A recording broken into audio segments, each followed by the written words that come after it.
Dave Chappelle drops a comedy special called The Closing? The Closer? The Closer. Okay. The Closer. I'm gonna let you go first. Yeah. How did you feel about it? He started off by saying this is gonna be his last comedy special in a while.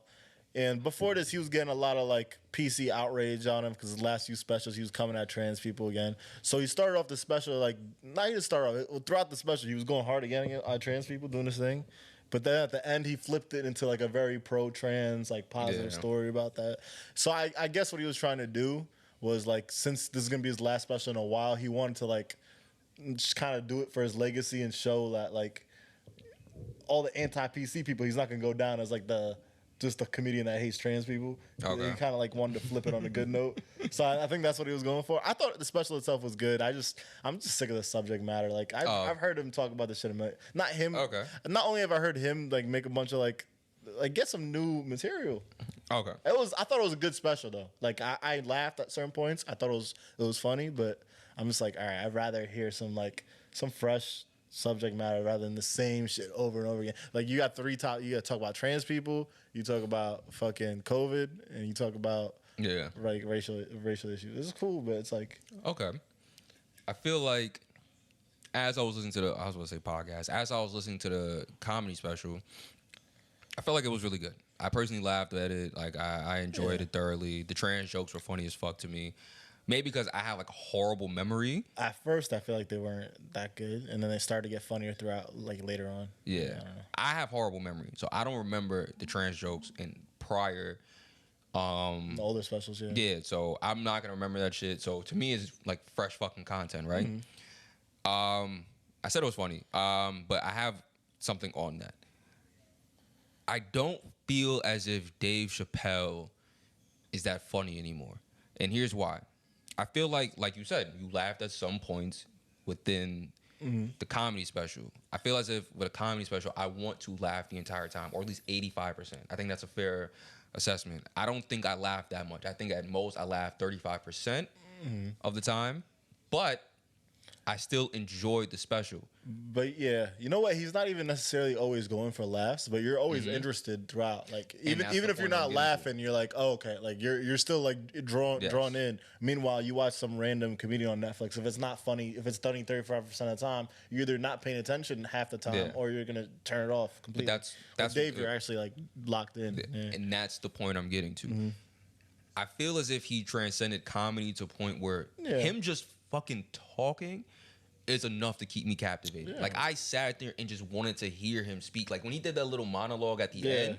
Oh, okay, that too. I was like, wow. What about remember the it wasn't even a comedy special, but he was on stage doing the after COVID. George Floyd thing. It was all about George Floyd. Outside, right? Yeah, it was. It was called like I forgot the time that. I know what you're talking about. I know exactly what you're talking about. What was the time? I forgot that George Floyd was being choked. Yeah. It was like 10 minutes, whatever. It was like the title of it. Yeah, it was like 9. It was the actual second 9 minutes. Yeah, I forgot what it was called. But I forgot the number, but yeah. It was the number. It was like 9:49, 9:59, whatever. Yeah, whatever that was. But even then, like that was really, it's just him talking at this point.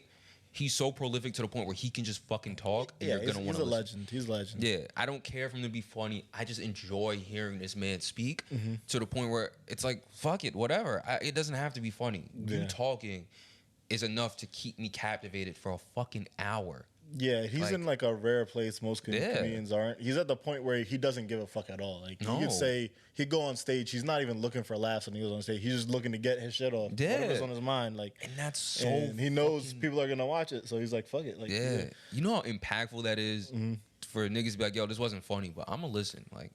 I know it's not gonna be funny, but I'm gonna fucking listen to what every word you say. Miss it. Like, and it was solid though. It was like I think it was worth watching. Like it was funny to me. But the ending was.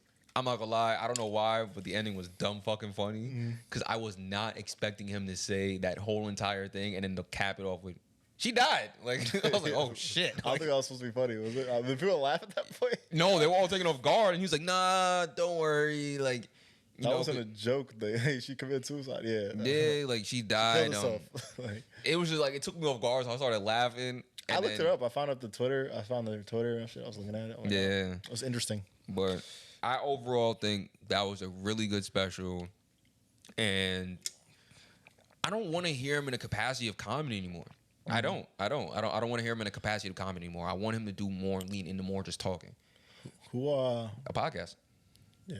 Yeah. He did a podcast. No, I don't think he has. I want him to have his own fucking podcast or transition stand up into a stand up comedy podcast. He could have been doing that. I don't think he doesn't want to do that. Yeah, if he wanted to, he would. That's just a selfish. Because that would have been easy money for him. Like he could have. I mean, you got. 50, this is just for me personally. Got like 50+ mil from fucking Netflix. So I don't care. I'm just speaking from a selfish consumer perspective of what I would. I'd fucking watch it. Yeah, I'd love to watch a dating podcast. Or like even like I don't know, something where he doesn't have to worry about being funny. He's just fucking talking. Like I'm gonna put you on the spot. Who are your top comedians of all time? I don't have any. You don't have a list? No. No order? You don't have like a top 3, top 2? I like Kevin Hart a lot, but he's not funny anymore because he's too concerned about being canceled. So, yeah, I don't have like a top. I just enjoy them. Like, okay, you don't have like, damn, not anyone. Nah, 'cause I wasn't really into comedy like that growing up. Like Chris Rock on Chris Rock is for me. Chris Rock's up there. Cat Williams is my favorite of all time. Okay. Cat Williams' specials, Pimp Chronicles, American Gangster. There's Pimp Chronicles. I said Pimp Chronicles. Right? There's like a bunch of them, but yeah, I didn't grow up all time fucking. I've never laughed. Any of his specials, I've never laughed that hard in my life. It's Cat Williams, easy. Who else? Pryor is dope. Eddie Murphy's good. Yeah, see, none of these people I've heard growing up. So you can watch them now. Those just timeless. I think it's the quality that's gonna piss me off. Like, well, Cat Williams is like good quality. Okay, I'll check it out. Not bad. Yeah, I kind of like Eddie Murphy was like on a. People don't realize how. I mean, our generation doesn't realize how big Eddie Murphy was. We look at him as like, oh, it's a Nutty Professor dude. Yeah. But it's like in his prime during his comedy career, he was like fucking the biggest shit out. Like, you know what I mean? He was a legend. I listen to more of these new comedians now, but that's because like they're making like fucking video content, skits and shit like that. I like Schultz. a lot. He's dope. Yeah, his stand up. His crowd work is funny. He's one of the few comedians that his stand up is actually like I actually enjoy as podcasters. I mean, where I actually like enjoy his stand up. It's interesting you because ever try to listen to Joe Rogan's stand up? It's like no, it's like mid. I'm not gonna bother. It's mid. Yeah. Fucking I'm kind of interested to see where these Instagram comedians go. Like, will they do stand up? I know it's not. It's not something you just pick up. That's the thing. But that's interesting because it's like, oh, sorry. It's just interesting because they call themselves a comedian. I mean, I get it. It's a different form of comedy. I'm just curious. Like Drewski, like he does stand up now when he goes on tour. Actually? Yeah, I saw it on tour. He does. He does some crowd work. Yeah, he warms the crowd up. So I want to see if that can expand. I like the idea of like comedy shows mixed in with music shows. That's kind of dope. Dave Chappelle did that too. Yeah. That's kind of. It's interesting. You mixing those arts is kind of. I just want to know if these kids are gonna have a comedian of their generation. Like, yeah, who's the comedian of this generation?